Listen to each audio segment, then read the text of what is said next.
नमस्कार दोस्तों, स्वागत है आपका आज के हेल्थ शो में। आज हम बात करने जा रहे हैं एक ऐसे विषय पर जिसे लेकर लोगों के मन में डर, भ्रम और बहुत सारे सवाल होते हैं।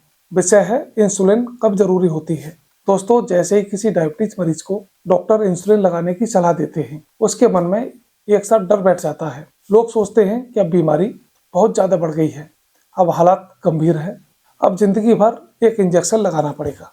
लेकिन क्या सच में ऐसा होता है? क्या इंसुलिन का मतलब बीमारी का अंतिम चरण होता है या एक जरूरी और सुरक्षित उपचार होता है? आज हम इस विषय को पूरी गहराई से समझेंगे। हम सबसे पहले ये समझते हैं कि आखिर इंसुलिन होता क्या है।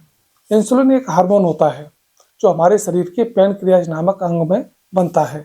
यह हार्मोन खून में मौजूद ग्लूकोज को शरीर की कोशिकाओं तक पहुंचाने का कार्य करता है ताकि वह ऊर्जा के रूप में उपयोग हो सके।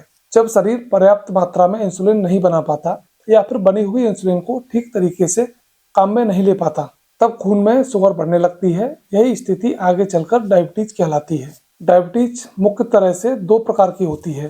पहली टाइप 1 डायबिटीज, इसमें शरीर बिल्कुल ही इंसुलिन नहीं बना पाता। यह अक्सर बच्चों और युवाओं में देखी जाती है। ऐसे मरीजों के लिए इंसुलिन जीवन रक्षक होती है। बिना इंसुलिन के उनका शरीर ऊर्जा का उपयोग नहीं कर सकता और साथ ही जान का खतरा हो सकता है। इसलिए टाइप 1 डायबिटीज में इंसुलिन जरूरी नहीं बल्कि अनिवार्य होता है। दूसरी है टाइप 2 डायबिटीज, जो अधिकतर वयस्क लोगों में होती है। इसमें शरीर इंसुलिन तो बनाता है, लेकिन या तो पर्याप्त मात्रा में नहीं बनाता या शरीर की कोशिकाएं उसे ठीक से नहीं पहचान पाती। इसे इंसुलिन रेजिस्टेंस कहते हैं। शुरुआत में इस कंडीशन में खान पान, व्यायाम और दवाइयों से कंट्रोल कर सकते हैं। अब बात आती है कि टाइप 2 डायबिटीज में इंसुलिन की जरूरत कब होती है। पहली कंडीशन तब होती है जब मरीज की शुगर बहुत ज्यादा बढ़ चुकी हो, यानी फास्टिंग शुगर लगातार 250-300 mg DL से ऊपर हो, या फिर HbA1c 9% या 10% से अधिक हो, तो डॉक्टर कुछ समय के लिए इंसुलिन शुरू कर सकते हैं। इसका उद्देश्य है शुगर को जल्दी और सुरक्षित तरीके से कंट्रोल करना। दूसरी कंडीशन तब होती है जब लंबे समय से दवाइयां लेने के बावजूद शुगर कंट्रोल नहीं होती। कई बार पैनक्रियाज धीरे धीरे कमजोर हो जाता है और पर्याप्त इंसुलिन नहीं बना पाता। ऐसे में टैबलेट अकेले पर्याप्त नहीं होती और इंसुलिन साथ में लेना पड़ता है। तीसरी कंडीशन होती है गर्भावस्था। अगर किसी महिला को गर्भावस्था के दौरान शुगर बढ़ जाती है, जिसे जेस्टेशनल डायबिटीज कहते हैं, तो कई मामलों में इंसुलिन दी जाती है क्योंकि यह गर्भस्थ शिशु के लिए सुरक्षित मानी जाती है। चौथी कंडीशन होती है गंभीर संक्रमण, सर्जरी या अस्पताल में भर्ती होने की कंडीशन। जब शरीर पर ज्यादा स्ट्रेस होता है तो शुगर तेजी से बढ़ सकती है। ऐसे समय में अस्थायी रूप से इंसुलिन दी जाती है ताकि शुगर कंट्रोल में रहे और शरीर जल्दी स्वस्थ हो सके। पांचवी कंडीशन होती है किडनी या फिर लीवर की बीमारी। कुछ दवाइयां इन मरीजों में सुरक्षित नहीं होती, इसलिए इंसुलिन बेहतर विकल्प मानी जाती है। अब एक बड़ा भ्रम दूर करते हैं। लोग सोचते हैं कि अगर इंसुलिन एक बार शुरू हो गई तो जिंदगी भर लगानी पड़ेगी, लेकिन ये सच नहीं होता। कई मामलों में, खासकर शुगर बहुत ज्यादा हो और अस्थायी रूप से इंसुलिन दी गई हो, तो कुछ महीनों बाद शुगर कंट्रोल होने पर इंसुलिन को बंद कर दिया जाता है।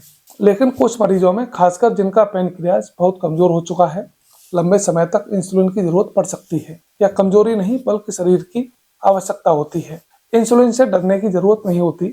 आधुनिक इंसुलिन पेन बहुत ही आसान और लगभग दर्द रहित होते हैं।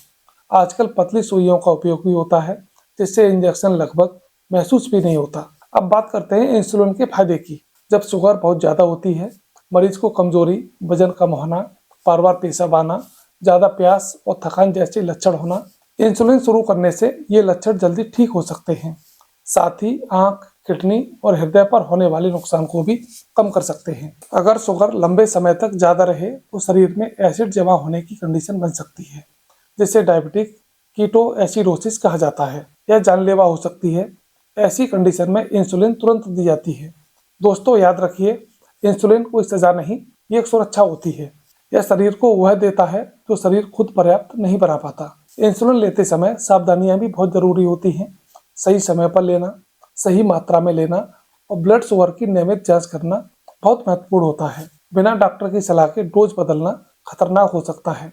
साथ ही इंसुलिन लेते समय लो शुगर यानी हाइपोग्लाइसीमिया का ध्यान रखना बहुत जरूरी होता है। अगर चक्कर आए, पसीना आए, हाथ कांपने लगे, अचानक कमजोरी महसूस हो, तो तुरंत मीठा लें और शुगर को जांचें। इंसुलिन लेने का मतलब ये नहीं कि आप खान पान में लापरवाही करें। सही डाइट, सही एक्सरसाइज और वजन को कंट्रोल ये करना आपके लिए बहुत जरूरी है। इंसुलिन और जीवन शैली दोनों मिलकर बेहतर परिणाम देते हैं।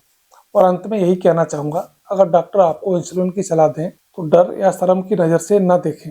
यह आपके स्वास्थ्य की रक्षा के लिए होता है। सही समय पर सही इलाज करना ही समझदारी होती है। डायबिटीज एक लंबी यात्रा है और इंसुलिन उस यात्रा में एक सहायक साथी हो सकता है। उम्मीद है आज की जानकारी आपको ठीक लगी होगी। अगर आपको उपयोगी लगी हो तो अपने परिवार और मित्रों के साथ जरूर साझा करें। स्वस्थ रहें, जागरूक रहें और याद रखें, इलाज से ज़्यादा जरूरी है सही जानकारी। मिलते हैं अगली वीडियो में, तब तक के लिए नमस्कार।